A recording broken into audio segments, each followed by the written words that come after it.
I've been using the AirPods Pro 2nd generation for over a week now. Let's talk about them.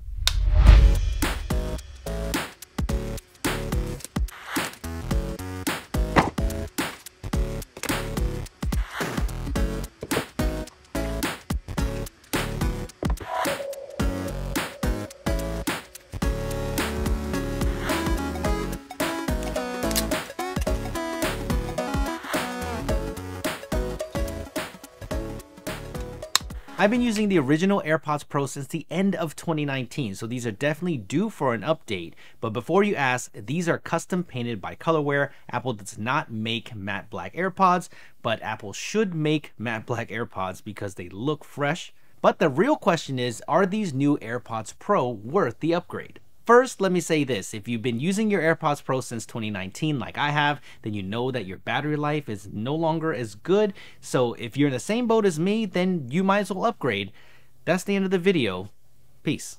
No, I'm just kidding. Even though when you put them next to each other, they do look very similar, there are some new features in the new AirPods Pro 2nd generation that definitely make a difference to everyday use. So let me break those down for you now. First thing is the case. You'll notice that there is a speaker at the bottom, so if you ever misplace it, you can use Find My to play a sound, and here's what it sounds like. This, by the way, is not a microphone, it is a vent hole for the audio, so I thought I would share because I found that interesting. And the case now has a U1 chip built in, so you can use precision finding like you do on an AirTag, so that's awesome. There's also a lanyard loop here on the side just in case you want to use that, and you also get MagSafe charging too, so the case gets a big upgrade, so I'm digging that. And you can also get digital engraving on your case if you want to customize it. If you have used the AirPods Pro before, this is a very similar experience. They fit the same. I'm one of the lucky ones that don't have any issues at all when it comes to the fit. They stay in my ears. But this year they did add a extra small ear tip for better fit, so if that was the issue before, you might want to give these a try.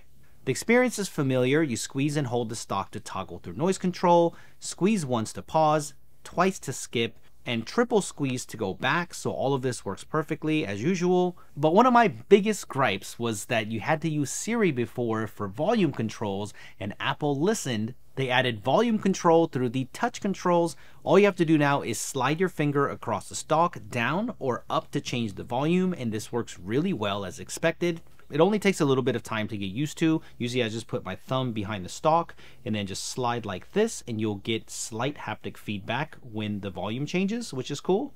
Even though it does only increase or decrease incrementally with every swipe, you can swipe pretty quickly repeatedly to get fast results. The only thing that I would love for Apple to add is if I could choose the increment of volume increase in the settings. So if I wanted the increase in volume to be a little more with each swipe, it would be awesome if I can customize that in the settings.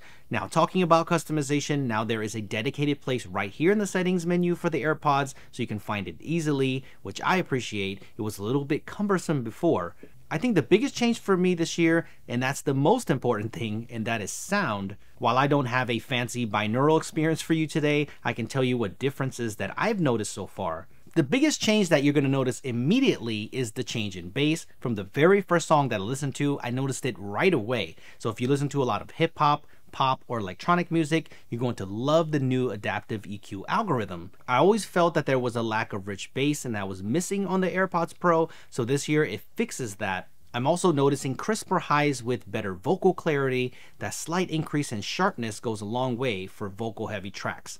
While I'm not a huge spatial audio user, I never used it on the first gen AirPods Pro. I had to revisit this because of the new personalized spatial audio feature. How this works is you use your camera from your iPhone, similar to how you set up Face ID with this True Depth feature. You take the front view and then slowly move to the right ear and then to your left ears. It was really easy to do. It took about a minute or so. Then you have a secure and personalized profile that works across all of your AirPods, which I think is cool. I still don't think that spatial audio sounds good for all genres of music, especially if you listen to a lot of hip hop.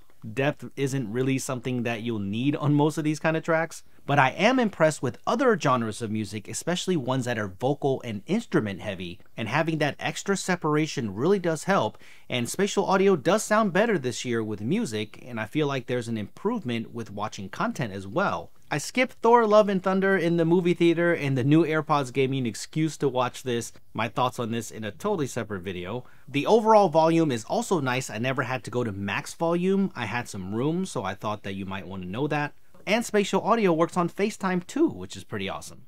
Transparency mode is fantastic as usual. The AirPods have always sounded the most natural to me so far when it comes to letting in ambient noise, so there's no surprise that it's fantastic again this year. It is so good now that when I take out one of my AirPods and put them back in my ears again, I can barely tell the difference.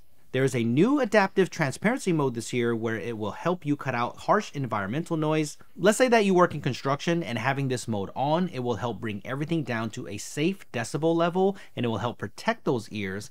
And you can think, maybe you're at a concert that you don't want to be at and it's super loud, you put those in and it will keep it to a safe decibel level so you don't have to hurt your ears for bad music. I've never been in that situation, so I don't know what that's like. Another cool feature is if you have an Apple Watch paired up, you can see the noise reduction in real time. It's wild that the H2 chip can process 48,000 cycles per second to make this happen. The next big thing is battery life, and my numbers might be a little bit off because I've been testing these features like crazy, but you can get 6 hours of listening time on a single charge, and that's 6 hours with active noise canceling on, so that's awesome. That's a pretty big jump from the 4.5 hours on the previous version, and with the battery case you can get up to 30 hours of playback and 4.5 hours of talk time.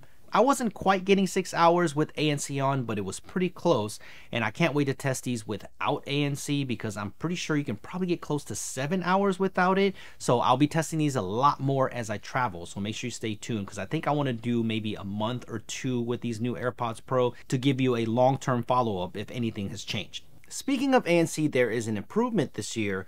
Apple claims up to 2 times better, and while I haven't tested these on a plane yet, I can tell you it's definitely stronger. There was a slight increase in the pressure feeling when I first started testing these, so you might feel that too coming from the first generation AirPods Pro, but now I don't even notice it, so I wouldn't worry about it for everyday use. The ANC doesn't block out absolutely everything, but I'm noticing a better filtering of everyday noises and background sounds, so the ANC this year is excellent, so I don't think that you'll be disappointed.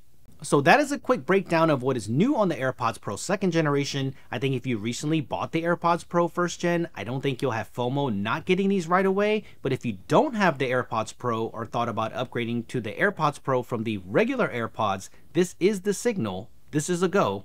All of these new features add up to a better experience, and if you're in the Apple ecosystem, these new AirPods Pro 2 2nd generation are for you. I know you guys would probably kill me if I didn't do a voice test. This is being recorded through voice memos right now on iOS 16, so let me know what it sounds like. Let me know if it's an improvement or not. See you guys in the next one. I just got bit.